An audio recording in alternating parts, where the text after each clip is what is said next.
안녕하세요. 삶의 지혜와 깊은 울림을 전하는 시간입니다. 오늘 우리는 성경 속 한 여인의 이야기를 통해 우리가 흔히 오해하고 있는 예수님의 모습과 그분이 우리에게 주시고자 하는 진정한 은혜가 무엇인지 함께 나눠보고자 합니다. 오늘의 이야기가 여러분의 마음에 잔잔한 파동을 일으킨다면 좋아요와 구독을 통해 이 은혜의 메시지를 더 많은 분들과 함께 나눠주시면 감사하겠습니다. 여러분의 작은 실천이 누군가에게는 큰 위로와 희망이 될 수 있습니다. 이 시간을 통해 여러분의 삶에 하나님의 깊은 평안이 함께하기를 기도합니다. 혹시 예수님을 그린 그림을 본 적이 있으신가요? 보통 그림 속 예수님은 깨끗하고 온화한 모습으로 한 손은 가슴에 얹고 다른 한 손은 무언가를 가리키고 있습니다. 신비로운 빛이 그를 감싸고 있고 현실의 고통과는 거리가 먼 마치 하늘에 떠 있는 듯한 초월적인 존재로 묘사되곤 합니다. 하지만 이런 그림들은 예수님의 한 단면만을 보여줄 뿐입니다. 때로는 이런 신비로운 이미지가 오히려 우리가 겪는 치열하고 고된 현실과 예수님 사이에 거대한 벽을 만드는 것처럼 느껴지기도 합니다. 흙먼지와 땀, 피와 눈물로 얼룩진 우리 삶의 문제들 앞에서 그토록 깨끗하고 고결한 예수님은 너무 멀게만 느껴지기 때문입니다. 그러나 성경이 우리에게 보여주는 예수님은 전혀 다른 모습입니다. 요한복음은 예수님께서 그저 하늘에 머물러 계신 분이 아니라 바로 우리 삶의 가장 아프고 지저분한 현실 한복판으로 직접 들어오신 분임을 생생하게 증언합니다. 오늘 우리가 함께 살펴볼 요한복음 4장의 이야기는 바로 그 증거입니다. 이 이야기는 예수님께서 우리 삶의 가장 깊은 상처와 부끄러움을 어떻게 어루만지시고 그곳에서부터 어떻게 새로운 생명을 싹트게 하시는지를 보여주는 놀라운 은혜의 기록입니다. 우리 마음의 회로를 태워버릴 만큼 강력하고 우리의 작은 상상력을 산산조각 낼 만큼 광대한 하나님의 은혜를 만날 준비가 되셨나요?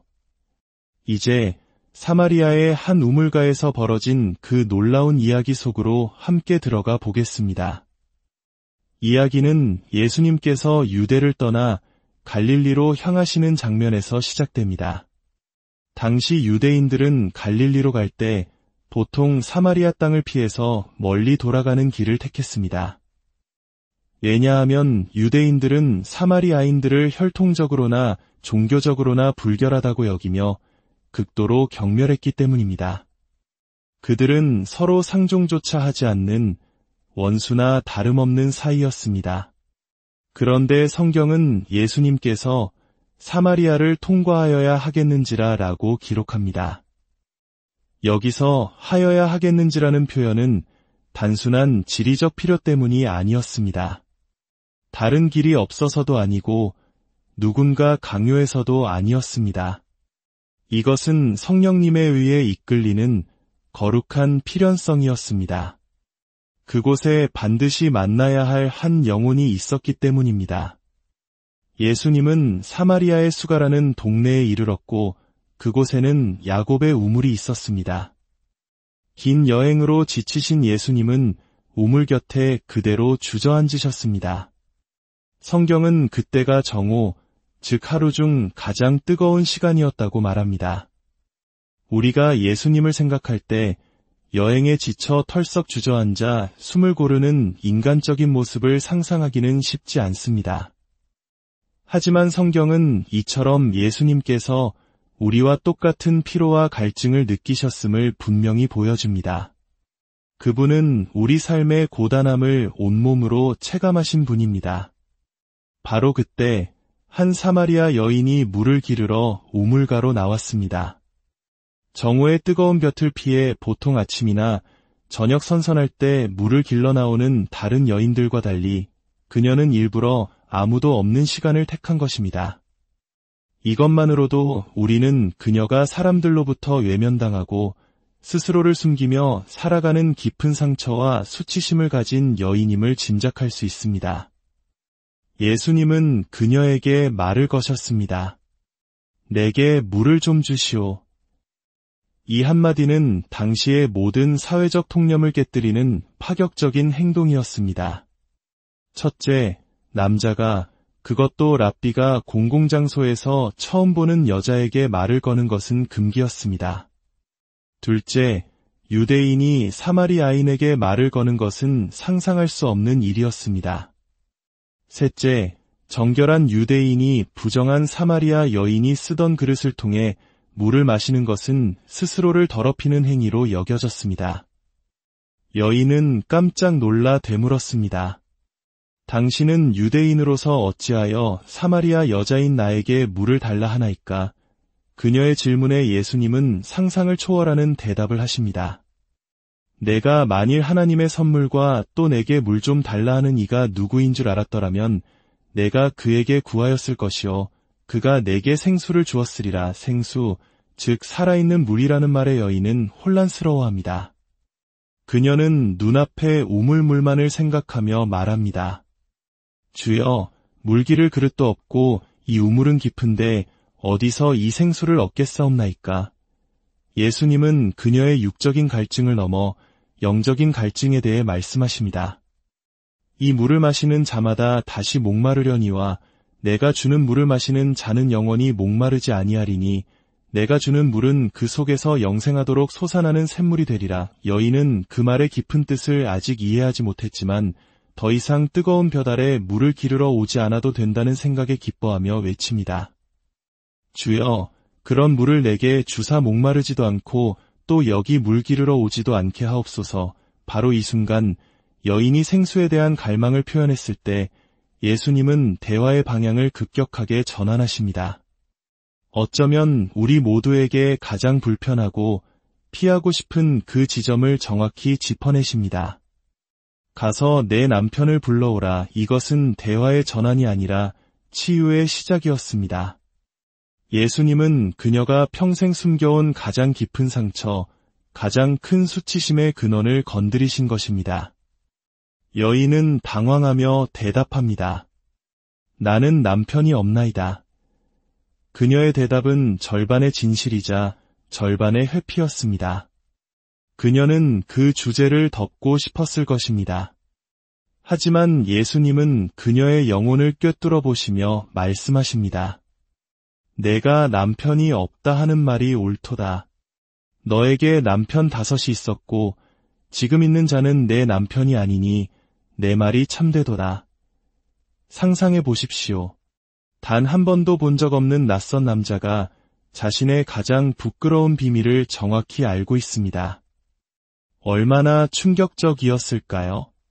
하지만 예수님의 목소리에는 비난이나 정죄가 없었습니다. 오히려 그 누구에게도 말하지 못했던 그녀의 아픔을 알아주는 깊은 연민과 사랑이 담겨 있었습니다. 우리 모두에게는 이런 상처가 있습니다. 누구에게도 들키고 싶지 않은 나만 아는 1%의 비밀, 과거의 실패, 현재의 연약함, 깊은 수치심. 우리는 이 상처를 숨기기 위해 온 힘을 다해 방어벽을 칩니다. 만약 누군가 이 비밀을 알게 되면 나를 향한 모든 존경과 사랑이 사라지고 내 인생은 끝장날 것이라고 믿기 때문입니다. 99%만 알려진 나는 사실 전혀 알려지지 않은 것과 같습니다. 그 숨겨진 1%가 내 모든 것을 지배하기 때문입니다. 예수님은 이 여인을 너무나 사랑하셨기에 그 상처가 더 이상 골마 터지도록 내버려 두실 수 없었습니다. 진정한 생수를 주기 위해서는 먼저 그 상처를 덮고 있는 거짓된 붕대를 풀어내야만 했습니다. 이것은 잔인함이 아니라 진정한 치유를 위한 가장 자비로운 처방이었습니다. 자신의 가장 깊은 곳이 드러나자 여인은 화제를 돌리려 합니다. 그녀는 아주 영리한 방법을 사용합니다. 바로 신학적인 논쟁입니다. 주여, 내가 보니 선지자로소이다. 우리 조상들은 이 산에서 예배하였는데 당신들의 말은 예배할 곳이 예루살렘에 있다 하더이다. 그녀는 개인적인 상처의 문제에서 벗어나 당시 유대인과 사마리아인 사이의 가장 뜨거운 감자인 예배 장소 논쟁으로 예수님의 관심을 돌리려고 한 것입니다. 이것은 오늘날 우리도 흔히 사용하는 방어 기제입니다. 삶의 근본적인 문제를 마주하기 두려울 때 우리는 교리 논쟁이나 종교적인 이슈 뒤에 숨어버리곤 합니다. 나의 분노, 나의 탐욕, 나의 교만의 문제를 다루는 대신 다른 사람의 신학적 입장을 비판하며 스스로를 정당화하는 것입니다. 하지만 예수님은 그 논쟁에 휘말리지 않으십니다. 오히려 그 논쟁을 뛰어넘는 더 위대한 진리를 선포하십니다. 여자여, 내 말을 믿으라. 이 산에서도 말고 예루살렘에서도 말고 너희가 아버지께 예배할 때가 이르리라. 아버지께 참되게 예배하는 자들은 영과 진리로 예배할 때가 오나니 곧 이때라. 아버지께서는 자기에게 이렇게 예배하는 자들을 찾으시느니라. 예수님은 예배의 본질이 장소나 형식이 아니라 영과 진리로 드리는 마음의 태도에 있음을 밝히십니다. 그리고 그때가 바로 지금이라고 선언하십니다. 예수님 자신이 바로 그 새로운 예배의 중심이기 때문입니다. 여인은 여전히 마지막 방어선을 칩니다. 메시아, 곧 그리스도라 하는 이가 오실 줄을 내가 아노니 그가 오시면 모든 것을 우리에게 알려주시리이다. 언젠가 메시아가 오시면 모든 것이 해결될 것이니 지금 당장 내 문제에 대해 이야기하지 말자는 뜻이었을지도 모릅니다. 바로 그 순간 복음서 전체를 통틀어 가장 위대한 자기 선언 중 하나가 터져나옵니다. 그리고 그 선언의 대상은 이스라엘의 종교 지도자도 똑똑한 제자도 아니었습니다. 바로 남편을 5이나 두었던 손가락질 받던 사마리아 여인이었습니다. 내게 말하는 내가 바로 그니라. 이것은 요한복음에 기록된 예수님의 첫 번째 나는 이다 선언입니다. 이 한마디는 천지를 뒤흔드는 선언이었습니다. 하나님의 아들이 자신의 정체를 세상에서 가장 자격 없다고 여겨지는 한 여인에게 가장 먼저 드러내신 것입니다. 이 놀라운 장면은 우리에게 무엇을 말해줍니까? 예수님의 생수, 즉 그분이 주시는 구원의 은혜는 성별, 민족, 사회적 지위나 개인의 도덕적 자격과 전혀 무관하다는 것입니다. 더 놀라운 것은 그 은혜는 우리의 과거는 물론 심지어 지금 이 순간의 현재 모습과도 상관없이 주어진다는 사실입니다. 이 여인은 아직 아무것도 회개하지 않았습니다. 자신의 삶을 바꾸겠다고 약속하지도 않았습니다. 그녀는 여전히 죄와 수치심 속에 있었습니다. 그러나 예수님은 바로 그 자리에 있는 그녀에게, 그녀의 있는 모습 그대로에게 생수를 값없이 제안하셨습니다. 이것이 바로 복음의 핵심입니다. 우리는 깨끗해진 후에 하나님께 나아가는 것이 아닙니다. 더러운 모습 그대로 나아갈 때 하나님께서 우리를 깨끗하게 하십니다. 우리는 자격이 있어서 은혜를 받는 것이 아니라 자격 없는 우리에게 값없이 부어주시는 것이 바로 은혜입니다. 혹시 당신의 삶에도 숨겨둔 1%의 상처가 있습니까? 이것만큼은 절대 들키면 안 되라고 생각하며 꽁꽁 싸매고 있는 아픔이 있습니까? 그리고 그 상처 때문에 하나님의 사랑을 받을 자격이 없다고 느끼고 있지는 않으신가요? 오늘 예수님은 바로 당신에게 찾아오십니다. 그리고 말씀하십니다. 내 남편을 불러오라. 즉, 너의 가장 깊은 상처, 너의 가장 큰 수치심을 내게 가져오너라. 내가 바로 그곳을 치유하고 그곳에서부터 영생하도록 솟아나는 생수의 강이 흐르게 하겠다. 그 상처는 당신을 정죄하기 위한 도구가 아니라 하나님의 은혜가 부어지는 통로가 될 것입니다. 당신의 가장 큰 약점이 하나님의 가장 큰 능력을 경험하는 기회가 될 것입니다. 이것은 결코 쉬운 과정이 아닙니다. 자신의 상처를 드러내는 것은 엄청난 용기가 필요한 믿음의 결단입니다.